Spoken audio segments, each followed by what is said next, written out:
26th March is the date Maharashtra's set is knocking at your gate. Look, I'm actually knocking the laptop. Hello, how are you? This is Heena from Team TES, and happy Monday to you, and happy surprise to you. We thought Emmet's set is right here, so why not restart with the question answers to help you crack this exam? And along with this, you know it, TES has started with an exclusive course, a brief course to help you brush up your knowledge for Maharashtra set. It is called as Rapid Course, which will include revisions and daily quizzes, capsule videos and model tests, power sessions, and of course, few live important sessions. All this comes at a rate of 999. That's not at all a very high rate. So believe me, I recommend that you join this course and you get the knowledge and you get that morale booster to help you with Maharashtra set. और यहाँ हम तो आ गए हैं आज के 15 question answers लेकर to help Maharashtra set aspirants. Are you ready? Good explanations to help you clear the concepts and remember things better. Okay, let's begin with question number 1. In which play did Jonson explain his theory of the comedy of humors? Your options are A, every man in his humor, B, every man out of his humor, C, the devil is an ass, or D, Kalyani. किसमें बोला Johnson ने explain किया about his theory of the comedy of humors? It is option B, every man out of his humor, of 1599. Now we know it, Ben Jonson was the English playwright from the late 16th century, and he gave us this genre called as the comedy of humors. Now, in this play, of course. Now, we know Jonson spoke about these 4 humors or these 4 liquids which govern our body. अगर एकदम सही level में है तो we'll be a balanced person. But if the level is गड़बड़ाया हुआ, if even one humor is not present correctly in our body, then हमारा circuit ढीला हो जाएगा, loose हो जाएगा. That is what actually Ben Jonson said about the humors. Now, further, he distinguished 2 kinds of humors. First is true humor, in which a peculiar quality like anger, depression is actually present in a person. It's actually possessed by a person. But the second is called adopted humor. नाम से ही पता चल रहा है that a person intentionally adopts weird fashions. For example, weird dressing sense, weird talking style, weird mannerism. That is called as adopted humor. So true humor and adopted humor. Easy? Now, can you tell me a few plays about Jonson, few plays of Jonson himself, which depict comedy of humors? Walpole, perfect. The Alchemist, perfect. And every man in his humor, right? Good enough. Let's move on. Question number 2, quotation. The formation of the disciplinary society is connected with a number of broad historical processes, which, according to Foucault, is not a part of the process. Did you understand? When disciplinary societies are formed, they are connected with few historical processes. Which ones are those? Which one is not among these? Listen to the options. A, economic, B, judicio-political, C, scientific, or D, mystic. It is option D, mystic. I'll explain you. First, look at Michel Foucault on the screen. Well, we know he was a French philosopher of the 20th century, and he gave us the idea of a disciplinary society. Abhi, what is this society? It is one society in which a person becomes submissive or a person becomes docile due to constant surveillance. Okay. Now, easiest example should I give you? Schools. In schools, all the students definitely, when they are in that age, are submissive because of constant surveillance. But this surveillance is not done by dominance. These societies do not rule by dominance. They just rule by observance. For example, CCTV cameras. For example, they'll tell you to do some assignments, right? And here it is that Foucault talks about the historical processes connected with these societies, in which he says, economic, judicial, political, and scientific are there, but mystic ki baat nahi hui hai. Easy? Let's move on to question number 3. The word anagnorisis used by Aristotle does not mean, anagnorisis does not mean. Your options are A, discovery, B, recognition, C, knowledge, or D, tragic flow. ये तो odd one out कर दो तो answer आ जाएगा, है ना? The answer is option D, tragic flaw, which is hamartia, right? See, anagnorisis literally means enlightenment, like Buddham, Sharanam, Gacchami, or any faith that you believe in. जब enlightenment आ जाता है, या ऐसा बोलूं, Aristotle in his Poetic said that when a character discovers or recognizes something, gets the knowledge of something, and he moves from ignorance to knowledge, that is called anagnorisis. So anagnorisis is connected with discovery, recognition, knowledge, but not tragic flaw. Na. Easy, easy. Let's move on. Question number 4. In Dryden's An Essay of Dramatic Poesy, who speaks for the poet himself? These 4 debaters are in this An Essay of Dramatic Poesy. बताइए इनमें से who speaks for Dryden? Your options are A. Lycidius, B. Eugenius, C. Kreitz, or D. Neander. It's easy, na? You know it, right? It is option D, Neander.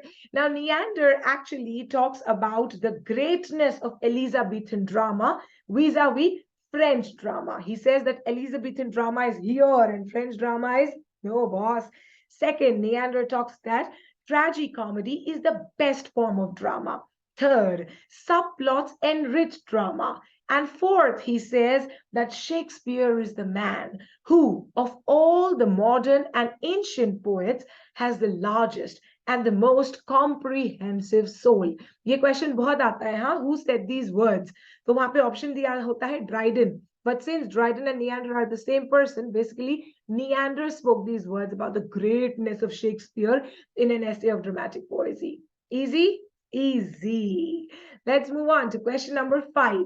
The relevance of behaviorist psychology to language learning was questioned by, tell me, behaviorist psychology to language learning. Who told about this? Who questioned this? Your options are A. Chomsky, B. Skinner, C. Halliday, or D. Fries. Who is it?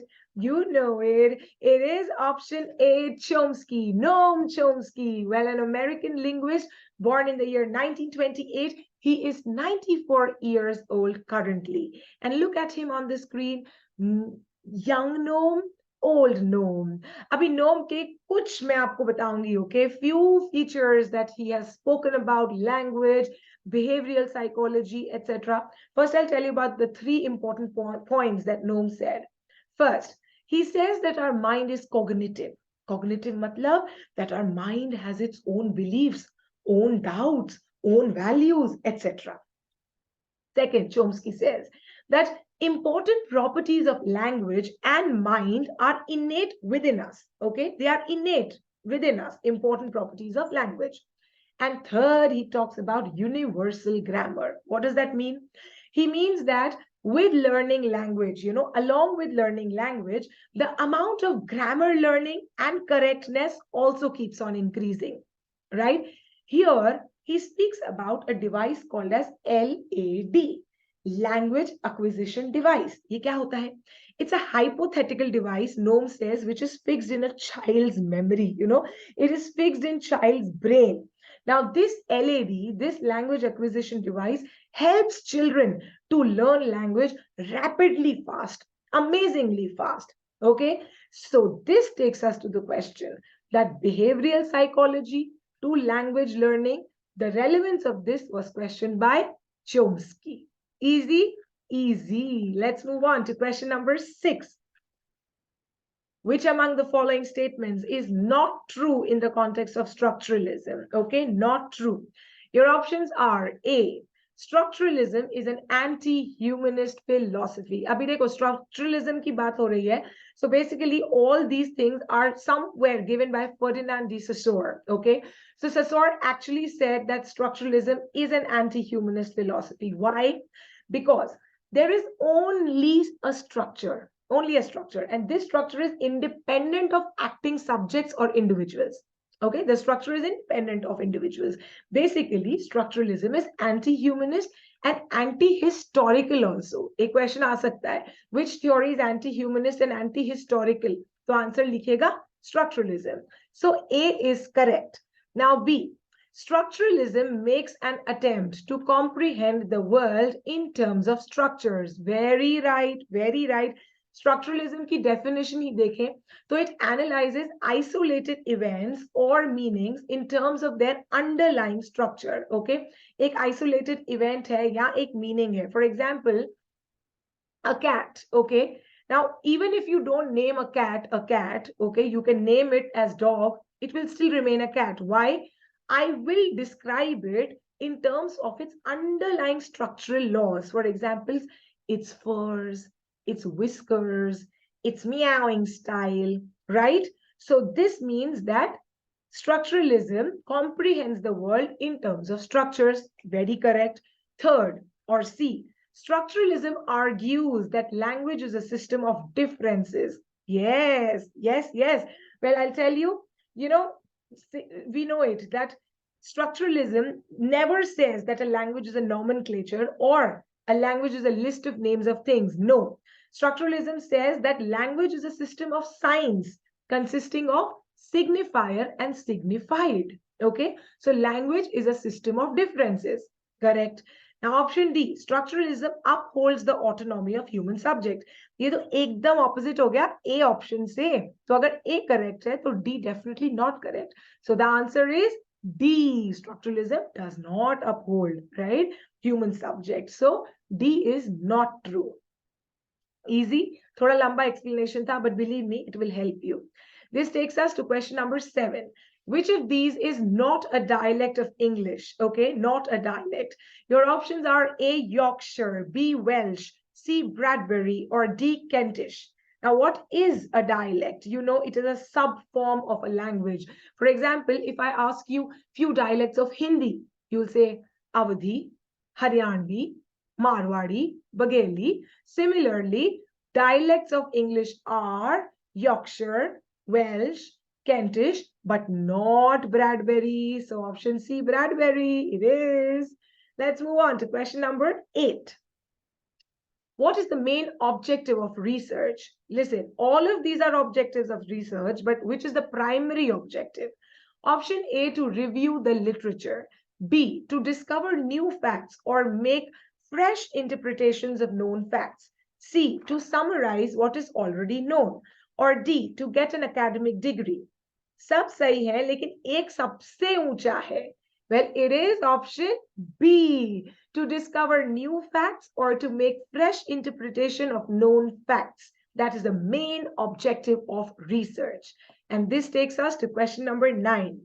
Which of the following is not a work of Nadine Gordimer? Your options are A, The Conservationist, B, The Unbearable Lightness of Being, C, July's People, or D, The Pickup. कौन सा work Nadine ने नहीं लिखा है? It is option B, The Unbearable Lightness of Being. किसने लिखा? See, it's a 1984 political novel by Czech writer Milan Kundera. Abhi, this novel was published in 3 languages. It first of all published in French, then in Czech, and then in English language. Okay, easy. Milan Kundera. इससे ज़्यादा मत जानिए. This will be enough information. Let's move on to question number 10. Keats and Shakespeare was written by, your options are A, Middleton Murray, B, Lord David Cecil, C, Allardyce Nicole, or D, H.J.C. Greeson. Keats and Shakespeare written by option A, Middleton Murray. Abhi pura dekho to it is Keats and Shakespeare, a study of Keats' poetic life from 1816 to 1820. Now, Murray spoke about these 4 years of poetic career of Keats. We know that Keats died at a very young age of 25 because of tuberculosis. So his poetic span actually stood for what, 4 years only? And in this work, Murray has discussed about how the inward feelings, the inward feelings of Keats affected his poems and letters. Okay, his inward life, how it was shown in Keats' poems and letters, right? And Middleton Murray, I hope you know him. He was an English writer who wrote prolifically. He wrote about 60 books and thousands of essays, and he lived from 1889 to 1957. आगे बढ़े. Question number 11. The Golden Gate was inspired by whose translation? The Golden Gate, you know, right? It is the first novel by Vikram Seth and it's a novel in verse. So this was inspired by whom? Your options are A. Charles H. Johnston, B. Walter W. Arndt, C. James E. Fallon, or D. Stanley Mitchell. You know it. It is option A, Charles H. Johnston. Well, Charles H. Johnston was a Russian poet who actually wrote a novel. No, I'll tell you about Pushkin. I'm so sorry. Pushkin was a Russian poet who wrote a novel in verse which was called as Eugene Onegin. Okay. अभी Pushkin का ये work जो है, it was translated by Charles Johnston, right? And Charles Johnston से inspire होकर then Vikram Seth wrote The Golden Gate. Easy? Okay? ऐसे लीजिए, line में लीजिए. सबसे पहले पुष्किन का Onegin translated by Charles H. Johnston. Then inspiration taken from Charles by Vikram Seth, who wrote The Golden Gate. Okay, Golden Gate, I have told you before also, it talks about the life of yuppies of San Francisco. And what are yuppies or who are yuppies? They are the young, upwardly mobile, professional class. Okay, easy. चलिए आगे बढ़ते हैं question number 12 की तरफ. William Congreve's The Way of the World is a option A, comedy of manners, B, sentimental comedy, C, romantic comedy, or D, dark comedy. बताइए, The Way of the World is? It is option A, comedy of manners. Well, it became so popular during the Restoration period around 1660. In comedy of manners, first, it satirizes the manners of the social classes. Second, it represents stock characters. Third, the plots are scandalous. For example, illicit love affairs, etc. And fourth, the dialogues are very witty. And this is what The Way of the World is all about, right? Let's move on. Question number 13. The term objective correlative appears in the essay. Your options are A, Hamlet and his problems, B, metaphysical poets, C, tradition and the individual talent, or D, function of criticism. Bataiye, you know it, right? It is option A, Hamlet and his problems, an essay by T.S. Eliot, published 1919. Abhi Eliot ne kya bola is essay mein? He said that the only way of expressing any emotion is by finding an objective correlative. What is it? It means it is by setting up objects or descriptions or images exactly to give that particular emotion, to give the formula of the particular emotion that you want to show. Easiest example, I want to talk about love. Okay, so what image will I give? Maybe roses, maybe a bedroom, or maybe a candlelight dinner. But I will not give an image or a description of a graveyard when I'm talking about love. No, na, right? So objective correlative मतलब मेरा जो objective है वो है love. और उसको मैंने correlate किससे किया? With the images and the description of a bedroom or rose or this or that, right? So that's objective correlative, which was spoken about by T.S. Eliot in his 1919 essay called as Hamlet and His Problems. Easy, easy. Let's move on. Question number 14. Brides of Reason is the title of a volume of poems by, Brides of Reason is by, option A, Ronald Botterill, B, Charles C. de Lewis, Cecil D. Lewis, then option C, Donald Davy, or D, Keith Douglas. Bataiye. It is option C, Donald Davy. Well, Donald Davy, was an English movement poet, okay, who lived from 1922 to 1995. And his poems on a larger scale are abstract, they evoke landscapes, and they are philosophical, okay? So Brides of Reason is a volume of poem by him published in the year 1955. And this takes us to the last question of the day to help you with Emmet set. It's here. In which poem do the following lines occur? Listen to the lines. Then welcome each rebuff that turns earth's smoothness rough, each sting that birds nor sit nor stand but go. Be our joys 3 parts Spain. These lines occur in, your options are A, the Lotus Eaters, B, Rabbi Ben Ezra, C, Thyrsis, or D, Ulysses. It is option B, Rabbi Ben Ezra, published in the year 1864, written by Robert Browning, a long dramatic monologue based on 12th century philosopher with the name of Abraham ibn Ezra. In the poem, Abraham ibn Ezra or Rabbi ben Ezra is actually talking about that how different ages in humans' life come with their own beauty and problems. So Rabbi says that old age is the golden age, whereas the young age is merciless. And in this poem, you'll find these lines. Got it? You got it, right? Monday is set. Abhi in questions ke bare mein thoda extra padho, extra research kar lo. Believe me, questions will be framed around what we are giving you.